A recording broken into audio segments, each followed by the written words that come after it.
کیا غزہ میں cease fire ہونے سے عراق کے حالات درست ہو جائیں گے؟ رسوائی کی کیفیت تم سے ہٹے گی کب؟ جب تم دین کی طرف لوٹو گے. اور ہم یہ کہیں کہ بس ہم پروٹیسٹ کر کے اپنا حق ادا کر دیا اور ہم نے بس سمجھے کہ فرض پورا کر دیا. نہیں. لیکن آج آپ مسلمانوں کی واسٹ میجورٹی کو دیکھ لیں, اگر امریکہ کو کسی کو ویزا آتا ہے تو لوگ مبارکباد دیتے ہیں, لوگ مٹھائی دے رہے ہوتے ہیں اس کو. ہماری گورنمنٹ جو ہے وہ فلسطین کے لیے کچھ نہیں کر رہی, تو ہمیں پروٹیسٹ میں بیٹھ جانا چاہیے جب تک گورنمنٹ فلسطین میں سیز فائر نہیں کراتی یا فوج نہیں بھیجتی. میں خالد شدید کہنا چاہ رہا ہوں. اس میں میں ایک بات اس میں عرض کرنا چاہوں گا.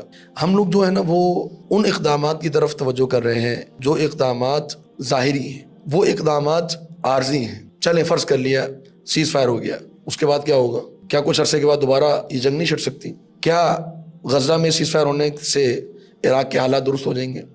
شام کے حالات درست ہو جائیں گے؟ کشمیر کے حالات درست ہو جائیں گے؟ برما کے حالات درست ہو جائیں گے؟ بوسنیا کے حالات درست ہو جائیں گے؟ جو چین کے اندر جو ہو رہا ہے وہ درست ہو جائے گا؟ تو جو مسلمان امت ابھی پستی میں موجود ہے, ہمیں اس کے پائیدار حل کو بھی تو سوچنا ہے. ہم ایک عارضی اقدامات بھائی ابھی جا کے ہم گورنمنٹ کے اوپر پریشرائز کر دیں, کرنی چاہیے, اس سے کوئی انکار نہیں, لیکن صرف اپنا فوکس ان چیزوں کے اوپر نہیں رکھنا. میں نے عرض کیا کہ اللہ رب العالمین نے ہمیں ایک امت کے طور پہ کچھ تعلیمات دی ہیں, جو تعلیمات اس امت کو پستی سے نکالنے کے لیے. صحیح ہے. یہ امت اس ذلت سے اس وقت نکل سکتی ہے جب اللہ رب العالمین نے ہماری مدد کی. آج اگر یہ امت ذلت میں ہے تو اس کی واحد وجہ یہ ہے کہ اللہ تعالیٰ نے ہماری مدد نہیں کی. مجھے بتائیے دنیا کی وہ کون سی دولت ہے جو مسلمانوں کے پاس نہیں؟ پیٹرول مسلمانوں کے پاس, آئل مسلمانوں کے پاس, اسلحہ مسلمانوں کے پاس, فوج مسلمانوں کے پاس, ایک بڑی تعداد میں مسلمان موجود ہے اس دنیا کے اندر. اس کے باوجود یہ بے بسی اور ذلت کی وجہ کیا ہے؟ وجہ یہی ہے کہ ہمیں اللہ تعالیٰ کی مدد نہیں مل رہی. ان تنصر اللہ ینصرکم. بالکل. تو وہ پہلی شرط ہے نا, اللہ کی نصرت کرو گے, اللہ کے دین کے ساتھ مخلص ہوگے, اپنے معاملات درست کرو گے تو اللہ کی مدد آئے گی. ہم اور لوگ اللہ رب العالمین کی مدد کب آئے گی؟ اللہ تعالیٰ فرمایا وَكَانَ حَقًّا عَلَيْنَا نَصْرُ الْمُؤْمِنِينَ. مؤمنین کی مدد کرنا ہم پر لازم ہے, اور مؤمن بنانا یہ وہ راستہ ہے اس امت کو ایمان کی طرف لے کے جانا, عقائد کی اصلاح, اعمال کی اصلاح, تزکیہ نفس, ایمان.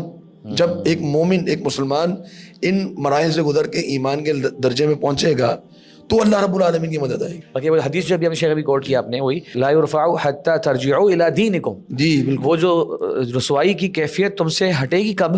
جب تم دین کی طرف لوٹو گے. جی. تو یہ شیخ یہ وہی بات ہے نا کہ یہ عملی پوائنٹ ہے شیخ, یہ اسٹیپ ہے. مثال کے طور پہ ہمیں سننے والا ایک بھائی, ایک بہن, اگر اس کے معاملات کے اندر حلال اور حرام کی آمیزش شامل ہے, وہ کچھ حرام ٹرانزیکشنز کو انجام دے رہا ہے, حرام کاموں کو انجام دے رہا ہے, وہ توبہ کرے, استغفار کرے اللہ تعالیٰ سے ان حالات کو دیکھتے ہوئے. اگر وہ نمازوں میں سستی کر رہا ہے تو وہ توبہ کرے, استغفار کرے کہ اللہ میں ابھی سے نمازوں کی آئندہ سے پابندی کرنا شروع کروں گا. اپنے لیول پر انسان جب دین کی طرف رجوع کرے گا, اور یہ ایک بڑی اجتماعیت اس طریقے سے دین کے ساتھ مخلص ہونا شروع ہوگی, تو ہم یہ اللہ کی راہ سے امید کرتے ہیں کہ پھر دوبارہ سے ایک مسلمانوں کے اندر ایک ریوائول جو ہے وہ پیدا ہوگا, اور یہ دوبارہ سے ایک تحریک جو ہے وہ اٹھے گی. ہاں بالکل, یہ سوچ ہمارے مسلمانوں میں نہیں ہے. ہم دیکھتے ہیں ظاہری اقدامات, پروٹیسٹ کر دو, بائیک آؤٹ کر دو, گورنمنٹ کو پریشرائز کرو, یہ عارضی چیزیں ہیں. آپ نے آج کرنی چاہیے, اس پہ کوئی انکار نہیں, ہم ضرور کریں, لیکن یہ عارضی اقدامات ہیں. ان سے آپ فلسطین کے مسئلے کو حل نہیں کر پائیں گے, ان سے غزہ رہا نہیں ہو جائے گا, ان سے اور جتنے مسائل اس دنیا کے اندر اس امت کے وہ حل نہیں ہوں گے جب تک کہ وہ ایمان نہ مل جائے اس امت کو, اس کیفیت میں نہ آ جائے کہ جس کیفیت میں اللہ کی مدد حاصل ہونا شروع ہو جائے. شیخ ہمارے لیے غزوہ احد کتنی بڑی نصیحت کہ جب نبی صلی اللہ علیہ وسلم میدان جنگ میں موجود ہیں, صحابہ موجود ہیں, فرشتے موجود ہیں, اور مشرکین کو شکست ہو چکی ہے, اس موقع پر جب مسلمانوں نے دنیا کو ترجیح دی اور نبی صلی اللہ علیہ وسلم کی حکم کی نافرمانی کی, فوراً فتح شکست میں تبدیل ہو گئی. نبی صلی اللہ علیہ وسلم زخمی کر دیے گئے, 70 صحابہ شہید کر دیے گئے. یہ مراحل کیوں آئے؟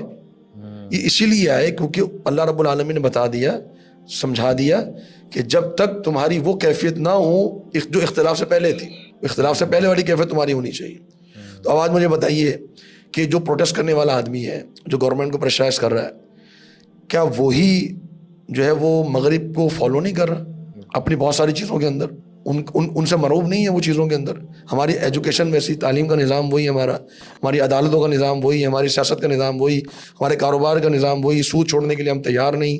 ہم جو ہے وہ ان کی جیسا لباس پہننے کے لیے, ان کی جیسی بات کرنے کے لیے, ان کے شوز, ان کی موویز, ان کے ڈراماز چھوڑنے کے لیے ہم تیار نہیں. ان کے سیلیبریٹیز, اور ہم یہ کہیں کہ بس ہم پروٹیسٹ کر کے اپنا حق ادا کر دیا اور ہم نے بس سمجھے کہ فرض پورا کر دیا. نہیں, بہت بڑی بات. یہ آپ ضرور کریں, لیکن آپ پائیدار حل کی طرف آئیں جو علماء بتاتے ہیں. علماء یہی بتاتے ہیں کہ جب تک آپ اپنے آپ کو ہم ایسا امت چینج نہیں کریں گے, اس وقت تک اللہ رب العالمین کی مدد نہیں آئے گی. اس وقت تک غزہ کے مظلوم مسلمان بہن بھائی, ان کے مسائل حل نہیں ہوں گے. برما کے مسلمانوں کے مسائل حل نہیں ہوں گے. اس وقت تک کشمیر کے مسلمانوں کے مسائل حل نہیں ہوں گے جب تک کہ ہم ایز اے امت لوٹے نہ. اور اس کے لیے ہم تیار نہیں. ہم کہتے ہیں یہ علماء تو بڑی دور کی باتیں کرتے ہیں. یہ معاملہ دور پہ ہی جا کے ختم ہوگا, قریب میں یہ معاملہ ختم نہیں ہو سکتا. اس کے لیے آپ کو پائیدار اقدامات گراؤنڈ پورا تیار کرنا ہے. شیخ سوچیں ذرا کہ کیسے, کس دل کے ساتھ آج بھی ہم لوگ انہی ویسٹ کے اور انہی ممالک کے پھر بھی دلدادہ بنتے ہوئے نظر آ رہے ہیں کہ جنہوں نے یہ سب کچھ کیا ہے, جو اس کو ایک مذہبی جنگ قرار دے چکے ہیں, اور اس کے بعد کیا کچھ کس طرح کی ظلم اور بربریت وہ لوگ نہیں کر رہے, اور ان کے ملک کے لوگ بہت حد تک ان کے ساتھ شامل بھی ہیں. آج بھی ہمارے دل میں اس ملک کے بارے میں یا وہاں کی جو قیادت کے بارے میں کوئی نفرت کے جذبات نہیں ہوتے. آج دیکھیے امریکہ کا ذکر کیا آپ نے, کتنے سالوں سے مسلمان ممالک کو تہس نہس کرنے کے پیچھے لگا ہوا ہے, لیکن آج آپ مسلمانوں کی واسٹ میجورٹی کو دیکھ لیں. اگر امریکہ کو کسی کو ویزا آتا ہے تو لوگ مبارکباد دیتے ہیں, لوگ مٹھائی دے رہے ہوتے ہیں اس کو. لوگ کوئی نہیں کہہ رہا ہوتا کہ تم ایک ایسی جگہ جا رہے ہو کہ جو ایک غیر مرغوب ملک ہے جس نے مسلمانوں کو بہت نقصان پہنچایا. نہیں, ہم جناب اپنے لیے جا رہے ہیں, ہم اپنے فیوچر کے لیے جا رہے ہیں. تو میں کیا چاہ رہا ہوں, ہمیشہ امریکہ کے تعلق سے, مطلب اسرائیل کے تعلق سے غزہ تو یاد ہے, امریکہ کے تعلق سے ہمیں عراق, شام, افغانستان یہ ہمیں یاد نہیں ہے. بالکل ہم وہ بھول چکے. وہاں جو لاکھوں مسلمان, صرف عراق میں 10 لاکھ مسلمان شہید ہوئے ہیں, صرف عراق میں, صرف عراق میں 10 لاکھ 2 سالوں. افغانستان میں زیادہ, افغانستان میں تو آپ شمار نہیں کر سکتے. ایسے بچے, عورتیں, بزرگ, کیا حال کر دیا اس ملک کا. ابھی تک ان کا امیج وہی ہے کہ بڑے ہمارے دل میں اس کے خلاف نفرت ہی نہیں. سویلائزڈ ملک ہیں بھائی, بڑے ترقی یافتہ ملک ہیں, یہ باتیں ہم لوگ کر رہے ہوتے ہیں. تو ولا البرا کا عقیدہ جو ہے شیخ وہ ہمارے ہے نہیں, وہیں نہیں. بالکل, تو اللہ کے لیے دشمنی, اللہ کے لیے تعلق, یہ ہمیں اسلام نے عقیدہ دکھایا تھا. تو میں کہتا ہوں شیخ کہ ایک عملی کام یہ بھی کرنے کا ہے کہ ایٹ لیسٹ آپ اپنے سطح پر ان ملکوں کی پالیسیز سے بھی نفرت کریں, اور پھر ان ملکوں کا جو کلچر جو کہ ہم جانتے ہیں کہ تباہ کر رہا ہے ہمیں, ان کے ڈراماز, ان کے موویز, ان کے ساری جو آج کل ویلیوز جو بن چکی ہیں ہر ایک بندے کے علم میں ہے, کم از کم اس موقع پر ان حالات سے یہ بھی انسان سیکھے کہ بھئی میں نے ان کا بائیک آؤٹ کرنا ہے. اب مجھے ان کی کسی بھی چیز سے جو ہے وہ سروکار نہیں ہے, میں ان کی کوئی چیز فالو نہیں کرتا. یہ بھی بڑا مثبت انداز ہوگا شیخ. پروڈکٹس کی ہم بات کر رہے ہوتے ہیں, بائیک آؤٹ کی بات کرنا, پروڈکٹس کی بائیک آؤٹ, پروڈکٹس کی تو کریں, ان کے کلچر کی بھی تو بائیک آؤٹ کریں, ان سے بھی تو ایک نفرت اپنے دل کے اندر پیدا کریں. بالکل, تو یہ بھی ہونا چاہیے. آلٹرنیٹس دیکھا ہے اپنے مسلمان ملکوں کے اندر جو اچھی چیزیں ہیں اس کے تعلیم کے نظام کے وغیرہ وغیرہ. اور یہ جو پروٹیسٹ والا معاملہ ہے نا, میں اس میں ایک بات اور کہوں گا کہ ہمارے جو خاص طور پہ آج کل کے موٹیویشنل اسپیکر ٹائپ کے لوگ جو ہوتے ہیں وہ ان اقدامات کی طرف تو توجہ دلاتے ہیں, لیکن یہی لوگ تزکیہ نفس اور ایمان کی طرف رجوع کو بڑا ایک عجیب سا سمجھتے ہیں کہ یہ تو دقیانوسی باتیں. حالانکہ یہ جو پروٹیسٹ کرنا یا اس کی طرف جانا جو ہے, اس کی وجہ سے ہوتا کیا ہے کہ ایک مسلمان یہ سمجھتا ہے میں نے اپنا حق ادا کر دیا, بس میں نے تو جہاد کر لیا. نہیں بھائی, آپ نے جو اصل کام کرنے کا ہے وہ آپ کریں, وہ کرنا باقی. پروٹیسٹ تو ایک سمجھے کہ وہ ایک اضافی چیز ہے, وہ تو ایک ایسی چیز ہے جو عارضی ہے, وہ آپ نے کرنی, وہ کریں اپنا کریں, وہ ایک الگ معاملہ ہے. جو اصل لازم ہے آپ کے اوپر, جس کے ذریعے سے فتح ملنی ہے, اس کی طرف تو توجہ کریں. میں بھی پچھلے دنوں ایک گیدرنگ میں تھا, وہاں پر ایک صاحب موجود تھے, ان سے ایک شخص نے کہا کہ کولڈ ڈرنک منگوائی گئی, تو انہوں نے کہا کہ بھائی آپ نے یہ منگوا لیا, آپ بائیک آؤٹ نہیں کر رہے. تو انہوں نے کہا نہیں, تھوڑی سستی ہو جاتی ہے. بولا اچھا, بائیک آؤٹ تو کرنا چاہیے.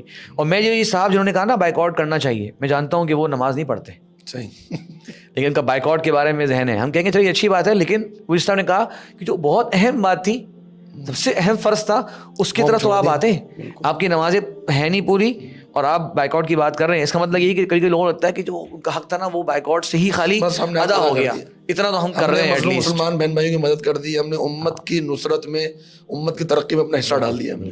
حالانکہ اصل جو مقام کرنے کے وہ اپنی زندگی میں دیکھنے چاہیے.